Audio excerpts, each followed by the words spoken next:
Good morning, students. How are you? I hope you all are fine. હું સ્નેહા મહેતા જ્ઞાન મંદિર સ્કૂલમાંથી આપ સૌનું ઓનલાઈન લેક્ચરમાં સ્વાગત કરું છું. આજે આપણે ગણિત ગમ્મતમાં પ્રકરણ 5 તે સરખું દેખાય છે તેના વિશે આગળ સમજૂતી મેળવશું. Page number 78. બરાબર છે બાળ મિત્રો. હવે એમાં આપણે આગળ જોયું હતું કે રાજાની એક તિજોરી હતી. બરાબર છે. રાજાની એક તિજોરી હતી. એમાં શું હતું? એ ખુલ્લી અને બંધ થવામાં એને શું થતું હતું? એક સરખી જ લાગતી હતી. એટલે શું હતો? તે મૂંઝવણમાં હતો. હવે આગળ જોઈએ.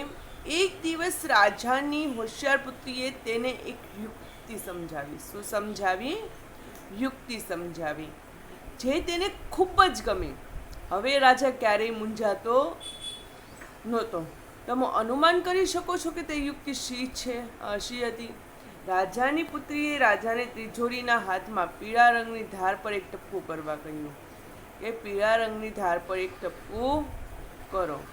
રાજા પાસે અલગ ઘણી તિજોરીઓ હતી. તપાસ કરો કે કયા હાથનો અડધો ફેરવવાથી એ જ રીતે ભૂલ કરી છે. તો અહીંયા તમને આપી છે અલગ અલગ. આમાંથી દરેક પ્રશ્ન ઉકેલવા તમે શું કરશો? તો આમાં આપણે કંઈ કરવાનું નથી, પરંતુ આમાં દરેક અલગ અલગ તિજોરી છે. બરાબર છે. એ તમારે જોવાની છે કે આ રીતે ગોળ વર્તુળાળ હોય એટલે કે બંધ હોય, ગોળાકારમાં હોય, તે ફેરવવાથી શું થશે? બરાબર છે. બંને સાઈડ સરખી ઓલી થશે. હવે એની પછીનો અડધો આંટો ફેરવવાથી એમનું એમ. હવે એની પછી આપ્યું છે અનુમાન કરો કે નીચે આપેલા આકારોમાંથી કોનો અડધો આંટો ફેરવવાથી એનો એ જ આકાર દેખાય છે. તો અહીંયા તમને અમુક આકૃતિ આપી છે બાળ મિત્રો. એમાંથી કઈ આકૃતિ છે જેનો તમે અડધો આંટો ફેરવો? બરાબર છે. એટલે કે ગોળ ફેરવો, અડધો 1/2 એટલે કે અડધું ફેરવો, તો તે ફેરવવાથી તેનો આકાર તેવો ને તેવો રહેશે. તો આકાર નંબર 5 અને 7 સિવાયના, એટલે કે આકાર નંબર આ જે 5મી છે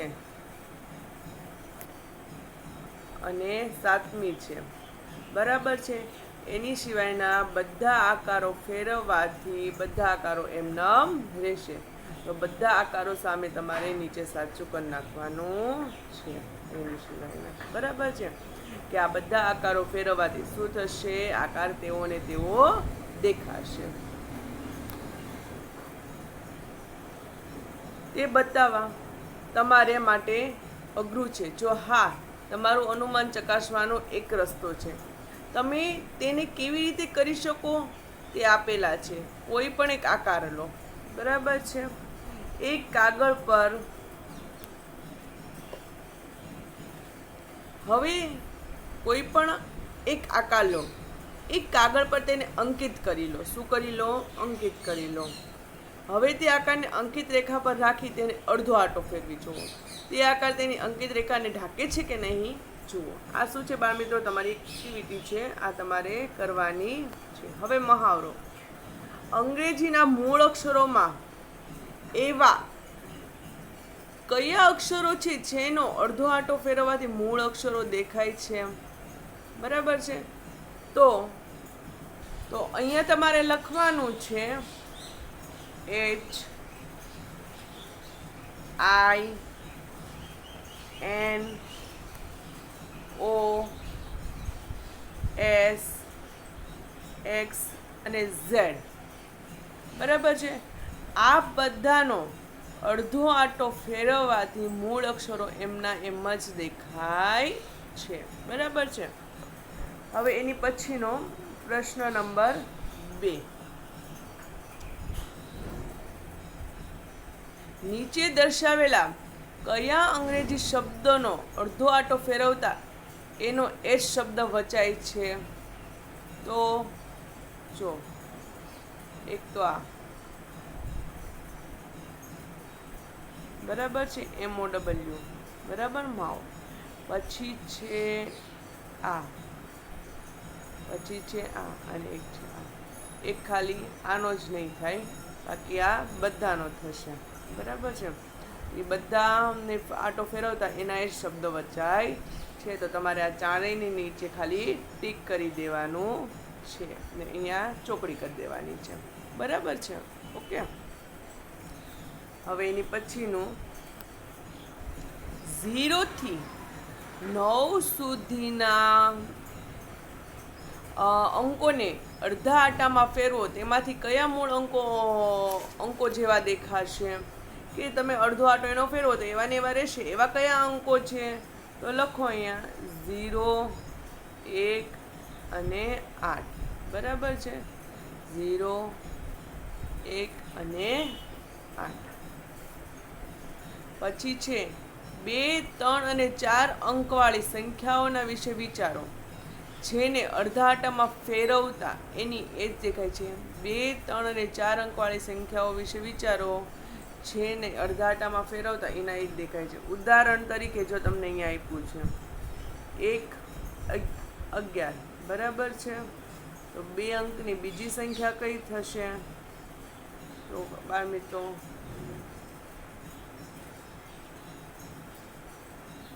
18. બરાબર. એની સિવાય 88. બરાબર છે. એટલે બે તમારે લખવાની છે. પછી છે 101, 111. હવે એની સિવાયની લખો 181, 808, પછી 818 અને 888. આ ચારે ચાર 3 અંકમાં આવશે. બરાબર છે. આ ચારે ચાર 3 અંકમાં આવશે. હા બાળ મિત્રો, એટલી જ છે. જેટલી સમય એટલી લખો ને બાકીના ખાનામાં ડેશ કરી દેજો. બરાબર છે. એની સિવાયની જો તમને આવડતી હોય તો તમે લખી શકો છો. જેવી કે 108 નથી આવ્યો. હા ઓકે, 108 આવી શકે. એટલે 108. એની સિવાય 180 આવી ગયું છે. બરાબર છે. જો એની સિવાયની તમને આવડતી હોય તો તમે લખી શકો છો. હવે એ જ રીતે 4 અંકની. કેટલી? 4 અંકની. તો 4 અંકવાળી સંખ્યામાં 1001, 1111. પછી કઈ આવશે? 1, 1, 100, 1, 1, 8, 8. પછી 1, 8,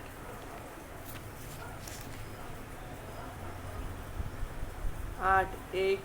બરાબર. બીજી, પછી ત્રીજી છે 8008.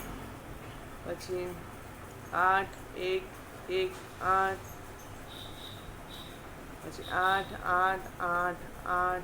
બરાબર છે. એની સિવાય એકાદ હું હજી લખું છું 8, 0, 1, 8. બરાબર છે. બધી થઈ ગઈ બાળ મિત્રો? 1, 2, 3, 4 ને 5. 1, 2, 3. હા, વધારે થઈ હશે. એવું હશે, વધારે હોય તો અહીંયા ડેશ કરીને તમે લખી નાખજો. બરાબર છે. આ બધી સંખ્યા તમારે અહીંયા લખવાની છે. નીચે આપેલા ચિત્રો પૈકી કયા ચિત્રો એવા છે જેના અડધા આટામાં ફેરવવાથી તેના વિશે આટામાં ફેરવવાથી એના એ જ ચિત્રો રહે છે? તો અહીંયા તમારે કરવાનું છે. તો અહીંયા જે આકૃતિ આપી છે એમાં જો તમે કયા કયા, તો પહેલાં તો આ એ. બરાબર છે. જેને તમે અડધા આટામાં ફેરવશો તો ઈનાઈ જશે. પછી છે સી. બરાબર છે. સોરી, એટલે કે આ ત્રીજી આકૃતિ. પછી છે આ. બરાબર છે. પછી છે આ બધી આકૃતિના ચારે ચાર આકૃતિને તમે અડધા આટામાં ફેરવશો તો એની રહેશે. બાકી બધી આકૃતિમાં તમે અડધા આટામાં ફેરવવાથી એની રહેતી નથી. એટલે આ 4 એ 4માં તમારે સાચાની નિશાની કરવાની છે. પ્રવૃત્તિ, તમે પવનચક્કી જોઈ છે? તો તમે બાળ મિત્રો કાંઈક રસ્તામાં જતા હોય કે તમે પવનચક્કી જોઈ ન હોય તો એકાદ વાર નિહાળજો. શા માટે તેનો ઉપયોગ થાય છે? ચાલો પવનચક્કી જેવું રમકડું બનાવીએ. કાગળનો એક ટુકડો લો, તેની ચિત્રમાં દર્શાવ્યા મુજબ ગળી વાળો. જો તમને ગળી દેખાડી છે આ મુજબ. કાગળનો વાદળી ભાગને કાપી લો. હવે તમારા કાગળનો ટુકડો એક ચોરસ જેવો દેખાશે. તેને લાલ રેખા પર ગળી વાળો.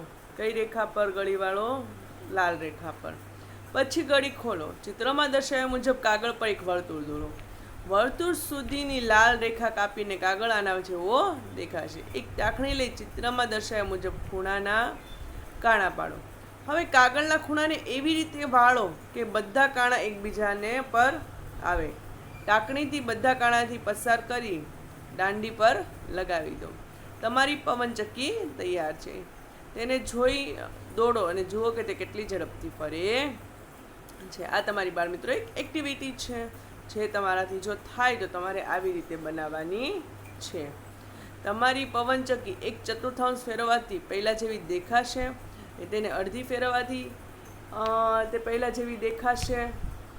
તો પહેલાં તો બાળ મિત્રો પવનચક્કી તમને આગળ કીધું છે કે તમે પવનચક્કી જોઈ છે તે શેના માટે ઉપયોગ છે, બરાબર છે?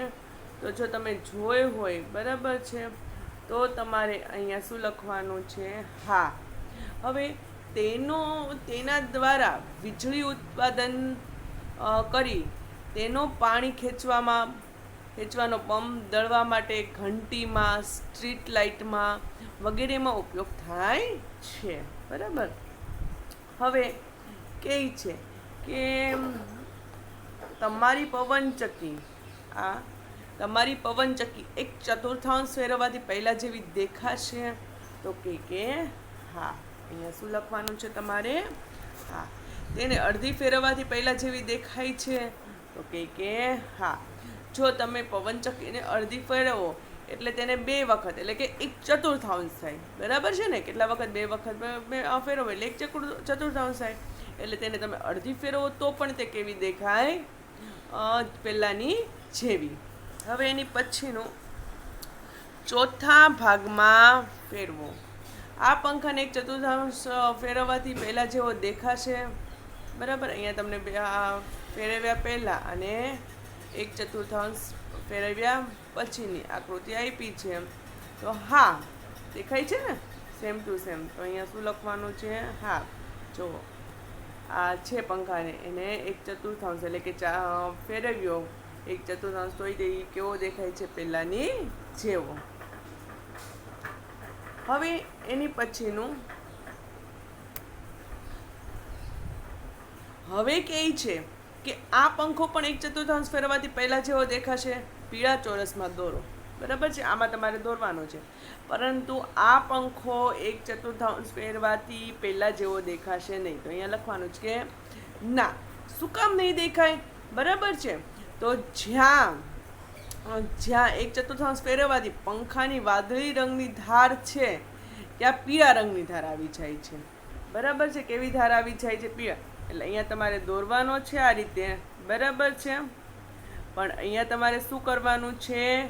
પીળો કલર કરવાનો છે. અહીંયા બ્લુ, અહીંયા પીળો, અહીંયા હા પીળો અને અહીંયા બ્લુ. એટલે આનાથી ઊંધો. એટલે એક ચતુર્થાંશ ફેરવ્યા પછી કેવો દેખાશે? કે જ્યાં બ્લુ રંગ છે, બરાબર છે, ત્યાં પીળો રંગ આવશે, અને પીળો છે ત્યાં કેવો આવશે? બ્લુ આવશે. હવે એની પછીનો મહાવરો, નીચે આપેલા આકારો પૈકી કયા આકારો એક ચતુર્થાંશ ફેરવવાથી પહેલા જેવા દેખાશે? સાચાની નિશાની કરો. તેનો અડધો ભાગ ફેરવવાથી પહેલા જેવો આકાર ન દેખાય તેના પર ખોટું કરો, બરાબર છે? તો અહીંયા તમને પહેલું ચિત્ર આપ્યું છે, બરાબર છે?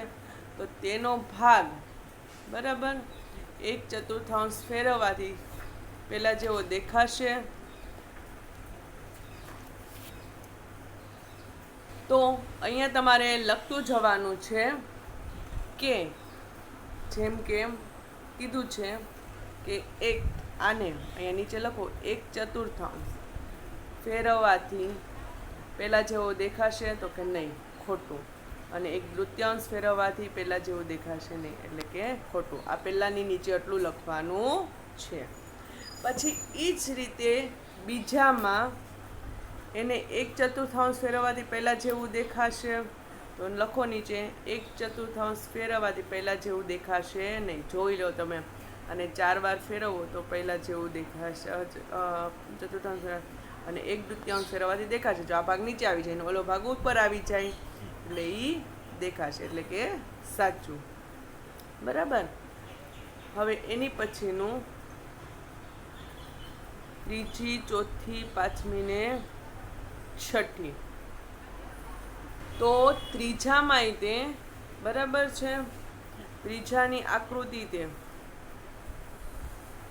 અહીંયા લખવાનું છે.